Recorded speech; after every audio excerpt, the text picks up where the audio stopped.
First things first, Braden Webb, pitcher, Milwaukee Brewers. The fact that he doesn't have a hat on right now is actually pretty disappointing. This video, you gotta show off the hair. Bad hair. Is that a dig? This video is sponsored by Pitchers Only. Pitchers Only is an apparel brand that is only for pitchers. This shirt is Pitchers Only too. It's not Pitchers Only. On the inside. So this is their black collection available now. Discount code Robby, save you a little money. So we're gonna talk a little bit about pitch grips, pitch sequencing with the new Indio Stay Mayaguez closer, Braden Webb. Let's go ahead and just run through your grips, all your grips from the beginning to the end. Talk about like your favorite pitches to throw, when you started throwing it, and like the development of that pitch since you were a kid. Okay, so let's start off with just the 4-seam fastball. I like to throw the thing with the label out. So if you're facing this way, the label goes out to the right. You're a low seam guy.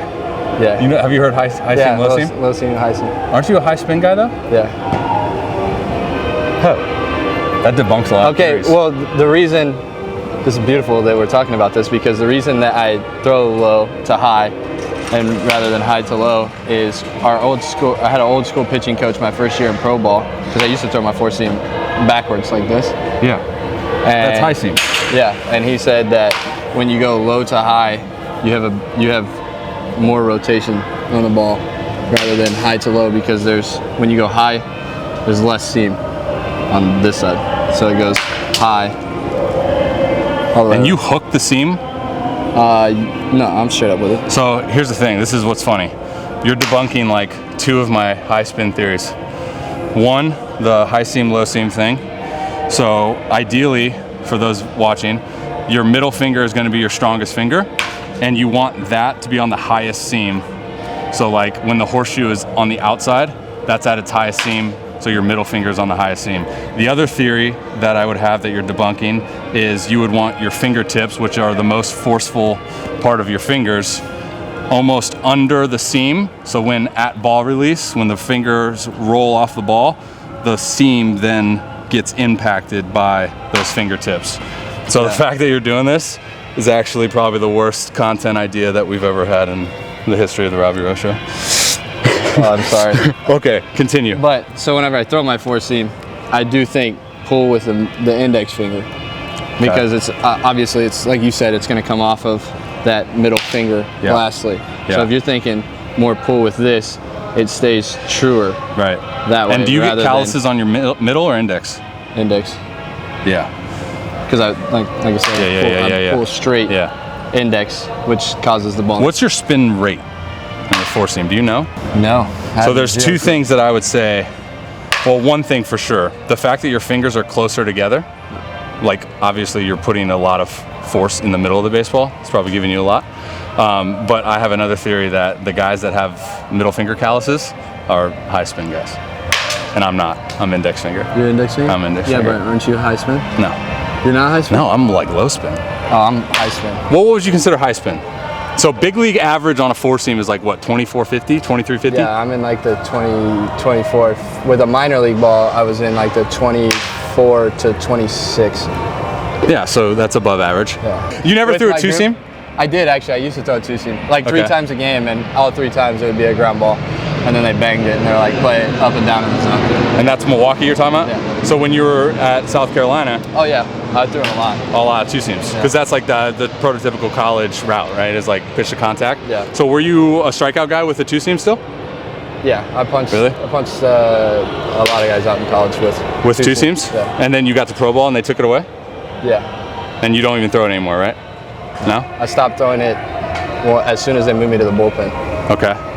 But you were a starter at South Carolina? Yeah, I was a starter up until this year. This 21. I'm actually learning a lot about you right now. Yeah. This is the reason why I wanted to do this. I didn't even hit record. Yeah. I'm just talking. All right, so 4-seam fastball. What else? And that's what do you say, like out of the pen, 2-inning, 3-inning max guy, right? Back end bullpen. I was back in bullpen. Okay. And then midway through the season, they were like, "We see you as a multiple innings guy if you go up to the big leagues this year." Yeah. So then they switched it to that, and then they switched back into the bullpen. So I just kept flip-flopping back and forth. And so what do you think your like splits are, percentage-wise, throwing fastballs? At the beginning of the season, it was 83%. Oh, so you throw a crap ton of fastballs. Yeah. Okay. Throw a lot of fastballs. So what's your second most used pitch? My changeup. And you call it a changeup, you don't call that a split? No. How come when we called each other before we knew each other, you I said, hey, it this was is a how I throw my modified split grip. You never said that. I have proof, actually, on a text message. He does have proof. All right, so show it like right here. And so your ring finger or your middle finger is on the seam? On the seam. And your index finger is outside the seam? Outside the seam. So when you throw it, do you feel pronation? Yes. And do you feel pronation on middle or index? Which one's pulling the seam this way? The middle. Middle? Yeah. Okay. I just throw it. And are these fingers involved? Yeah, they're on the side of the ball. So it's like a splange type thing? Yeah. Okay. Show it backwards. Yeah, because Shohei goes on this side. I tried that early on. I didn't like it. It's really the same thing, isn't it? It is, but it's backwards. So it's not the same thing. It's not the same thing. And when you throw that, do you think anything? I think in terms of like pronation or I think shoulder internal rotation? Instead of thinking like throw your changeup, I think fastball hand speed from here to here, rather than starting it early back here. Yeah, because then you'll get under Yeah, it. because we got into that conversation about your unique throw from back here.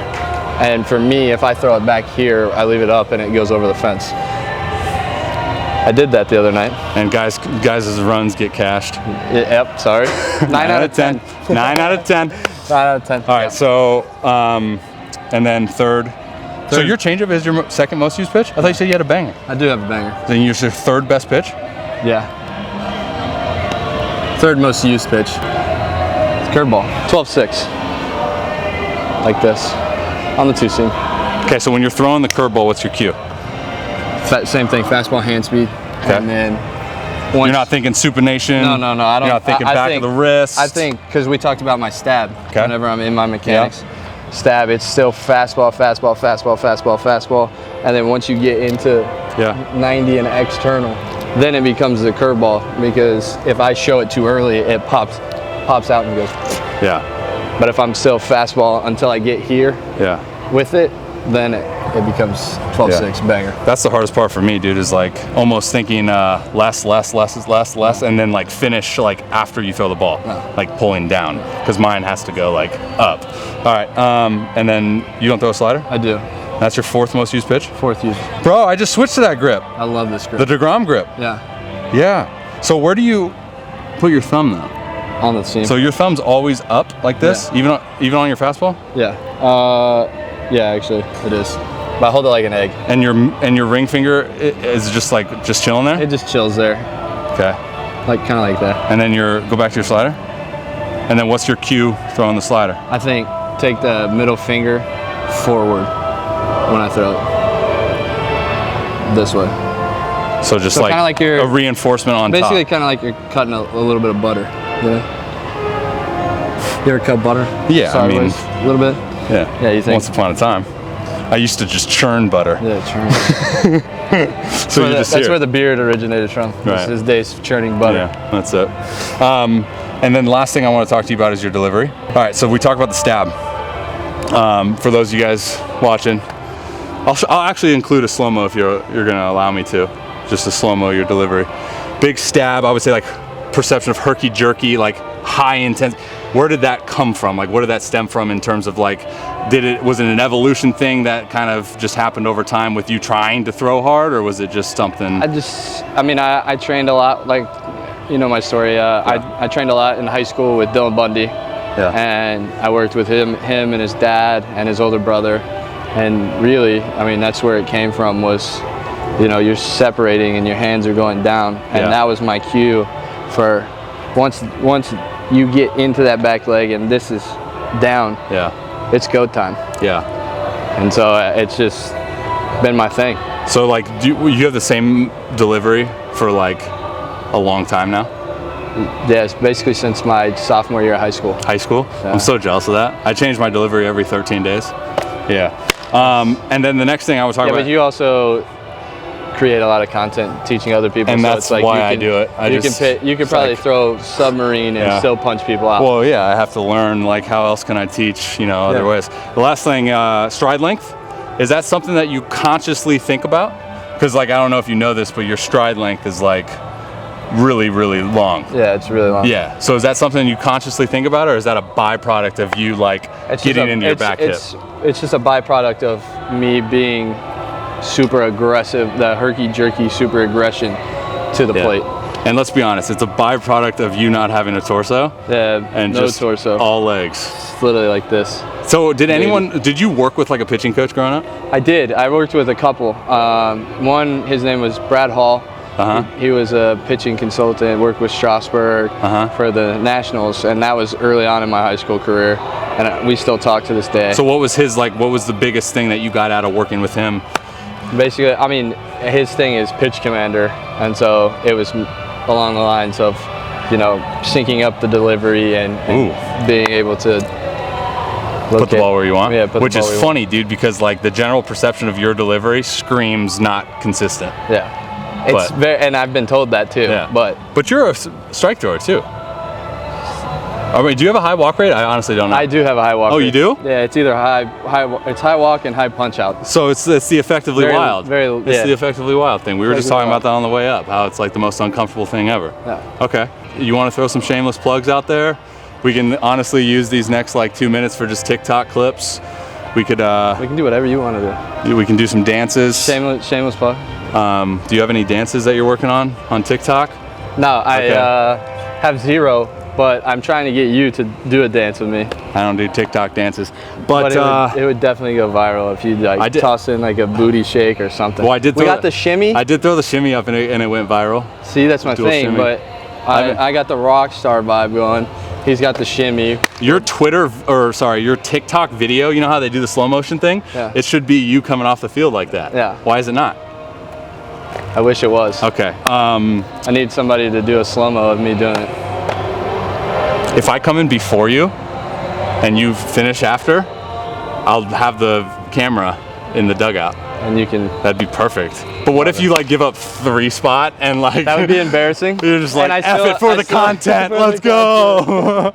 Okay, last thing. What is your TikTok, Instagram handle that you want my audience to come follow you at? It's all bweb_30 on all social media. Even Twitch, where I play video games and annihilate faces. You were my first ever guest that threw out their Twitch.